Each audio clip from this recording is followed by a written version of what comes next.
Siamo soddisfatti perché un anno per realizzare lavori da più di 1 milione di euro con finanziamento totalmente comunale è qualcosa di eccezionale e che va sicuramente portato come esempio. Adesso stiamo valutando, perché le risorse di questo tipo non sono molte, si era aperta una finestra per poter utilizzare più di 1 milione di euro, l'abbiamo fatto. Adesso stiamo verificando insieme ai nostri tecnici perché abbiamo delle idee su altre strutture. In ambito sportivo dobbiamo fare 2 ragionamenti riguardo allo stadio e capire anche come fare a massimizzare e ottimizzare i luoghi per le nostre associazioni. Tra l'altro qui abbiamo anche la scuola della musica qui a fianco per avere dei begli esempi, ma nei prossimi anni sicuramente dovremo fare molto altro. Un'immensa soddisfazione, anche se a onor del vero ovviamente l'opera è iniziata nella precedente amministrazione, però come assessore allo sport con l'attuale giunta abbiamo ultimato tutte le rifiniture e non è che sia poco, perché alla fine abbiamo provveduto all'acquisto dei vari materiali come i bellissimi reti da pallacanestro che potete vedere, che non sono normali reti, ma come abbiamo potuto ammirare prima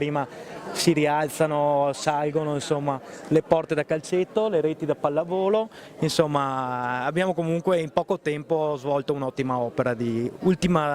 completamento dell'impianto. Sicuramente qui ci sarà una struttura polifunzionale, quindi ci sarà appunto il basket, la pallavolo, il calcio a 5 e non solo. Poi è omologata anche come struttura per spettacoli per 1450 persone, quindi un centro polifunzionale a tutti gli effetti e una classe 4 anche per la protezione civile, quindi nel caso appunto di disgrazie e calamità che noi speriamo sempre non avvengano, ovviamente c'è un grosso contributo alla città per quanto riguarda queste spiacevoli eventualità. Di fatto anche i Cavalieri dell'Etere e la protezione civile ci hanno aiutato tantissimo per la realizzazione anche dell'inaugurazione e non solo. Quanto riguarda appunto le iniziative sportive, ci saranno diverse società che entreranno qui, si alterneranno e daranno il loro contributo, diciamo, anche al mantenimento stesso dell'impianto.